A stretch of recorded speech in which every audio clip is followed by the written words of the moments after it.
Hello friends, कैसे हैं आप सब? आप सभी डिवाइनली ब्लेस्ड हैं। चलिए हम अपनी एनर्जी कनेक्ट करते हैं। हरिओम तत्सत, हरिओम तत्सत, हरिओम तत्सत। देखते हैं माँ आदिशक्ति क्या बताना चाहती है। फ्रेंड्स, ये जो आध्यात्मिक क्षेत्र में सिद्धि और साधना होती है वो क्या होती है? सिद्धि जो है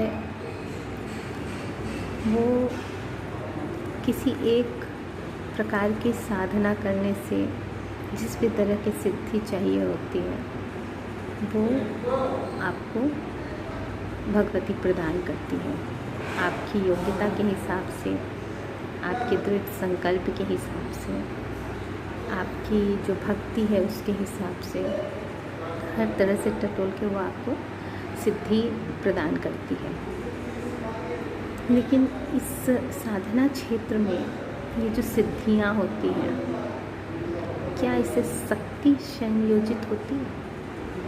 क्योंकि सिद्धि जो है फिर आपके पास आने के बाद आप उसका किस तरह का प्रयोग करते हैं, उस तरह से वो आपके पास टिकती है।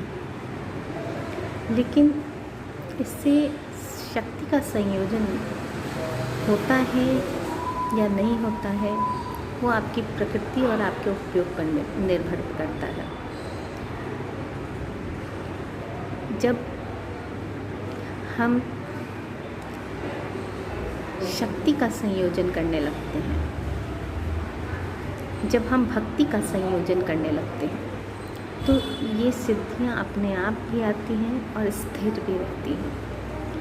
तो साधना क्षेत्र में कभी भी किसी चीज़ के पीछे नहीं भागना चाहिए।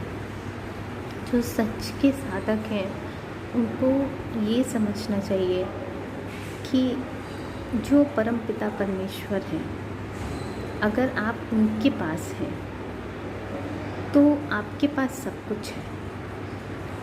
और अगर आप अपने बल पे हैं तो वो आपकी प्रकृति पर फिर निर्भर करता है कि आप किस तरह के मार्ग को अपनाते हैं अपनी उन्नति के लिए या अवनति के लिए। साधक को हमेशा इस बात का ध्यान रखना चाहिए कि चाहे परिस्थितियाँ कैसी भी हों, गलत मार्ग, गलत चुनाव,